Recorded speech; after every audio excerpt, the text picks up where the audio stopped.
What's going on, everyone, and thank you for joining me today.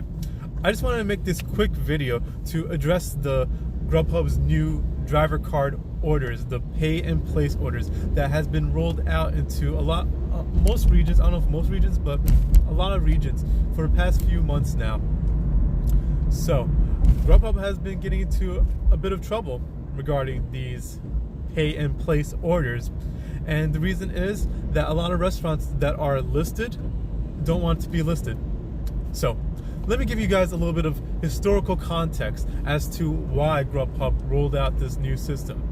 So DoorDash is one of Grubhub's main competitors, and Grubhub used to be number one. They were number one in food delivery, but this past year DoorDash surpassed Grubhub. And what I suspect that Grubhub did is that they went and examined DoorDash. What were they doing different that enabled DoorDash to surpass Grubhub? And one of the things that were identified was DoorDash's driver card orders. So what DoorDash would do is that they would scrape all the menus off the online of all the restaurants in a local region and place it into their app. So DoorDash wasn't necessarily partnered with these restaurants, and they would reach out to these restaurants to try to partner, but if they couldn't get a partnership, they would just list the restaurant on their app, and instead of charging commission, they would just add a dollar amount on top of the normal fees for the food. So instead of a order being $10, they may be charging $13, for example. So some restaurants wouldn't like this, but the way DoorDash kind of handled this was that they had, for the most part, they had their own in-house customer service call the restaurant and place the order. So the driver mostly just went in to pick it up. They went in, swiped the card, and picked up the order. And the card that DoorDash also issued was a red card that wasn't as overtly noticeable that it was a DoorDash card. So sometimes the restaurants wouldn't even know that the order placed was a DoorDash order.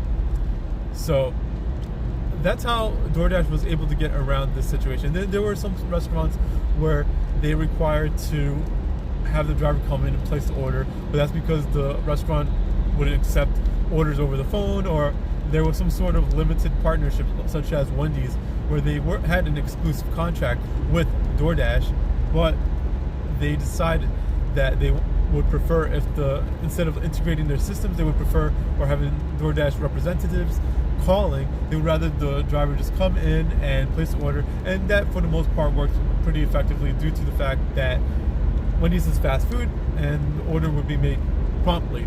So anyway, Grubhub noticed that DoorDash had surpassed them in the food delivery space, and they saw that DoorDash had their driver card orders. So they decided that they wanted to replicate their business model. So Grubhub went ahead and rolled out their own driver card, their own pay and place order, but they did this in the worst way possible. So instead of Grubhub representatives calling the restaurant ahead of time to place the order for the driver to then come and pick it up, they decided to shift this responsibility over to the drivers. So the driver would have to receive the order, then they would have to place the order. They had to pull over to place the order because you can't be driving and calling at the same time. And then that would take however long it would take for the restaurant to make the order. That may cause the driver to have to wait around for a bit. And then the driver would have to come in with their Grubhub driver card, which has a huge print across the face of the card, Grubhub printed on the card. So the restaurants would immediately notice that the order was for Grubhub. So that's why Grubhub has been getting in so much hot water regarding this practice, more so than probably DoorDash has, because they're just doing it in a much more overt way. just way more noticeable. So, but now with that said, now that you guys had that history lesson and some context, I have a few hacks that you guys can use to shift the favors and the odds into your favor. So, I have heard stories of Grubhub drivers having huge difficulties, huge problems with this Grubhub driver card pay and place orders. The bad guy actually, he had let me know that he arrived at the restaurant, he placed the order at the restaurant, and then the order was canceled. Yeah, that's right. The order was canceled after he placed the order by Grubhub. So, as an aside, what is Grubhub doing? Giving you these orders, having us place the order, and then canceling the order. So you're put into a pretty bad situation. So what do you do at this point? You either tell the restaurant, sorry, it was canceled, but they're still expecting to be paid because they don't have any partnership with this restaurant. And as an independent contractor, you accepted all the risk for this. But that said, if we were truly independent contractors, and we accepted this order and we accepted this contract, what is Grubhub doing canceling the order without our consent? Who's our client? Grubhub or the customer or the restaurant? The restaurant clearly isn't our client because they're not part of this transaction. And if Grubhub is our client, then they should be paying us, even if the order is canceled. So, there was another story I read online on the Grubhub subreddit, where a driver placed the order, and again, it was canceled after he placed it. And the restaurant was adamant about the order having to be paid. So, the driver went ahead and paid for the order with his own card.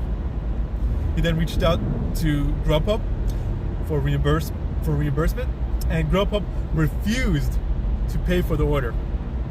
It's ridiculous. It's absurd.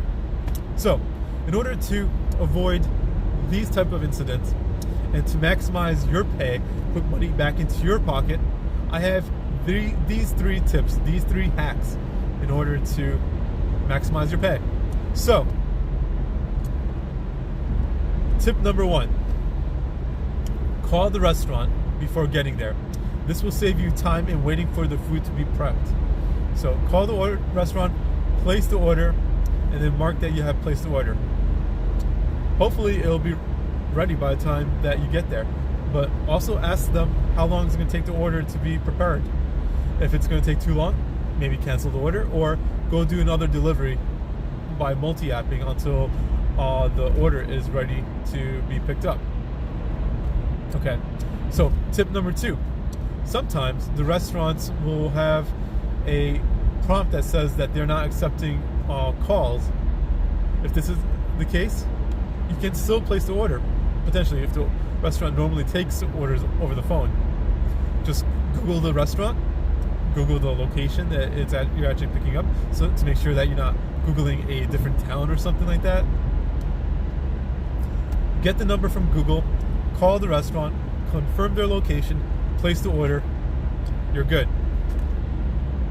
Okay, now, the biggest tip that I have, and this will be the thing that will probably save your butt the most and save you from the risk of the order being canceled prior to you arriving. When you call the restaurant, ask them if you can pay for the order right then over the phone. If you can give the card number, and they can run the card, and you don't have to pay once you get there. If they do, then once you get there, you don't have to pay. Easy peasy. So, that I'm gonna have to qualify that with saying that I have not tested that method out, but it seems like it would make sense. It would actually work. But this assumes that Grubhub doesn't have any limitations or constraints over their card. So, but if it does work, That's an awesome hack. So now that you guys have had those 3 tips, try them out. Let me know in the comments how they work. Let me know if my 3rd tip works, because I haven't actually tested it out yet. As I said, I've been very busy as of late with the new job, new role, which is over an hour or an hour and a half drive away, and other things that I've been working on after work. So guys, thank you for watching. I hope this has been helpful. Leave your comments down below. Let me know what you think about these tips. If you enjoyed the content, please hit that like, hit that notification, and hit that bell. Help us out with the channel. All right, guys, that's all I got to say. So be safe out there, work hard, work smart, and happy hustling.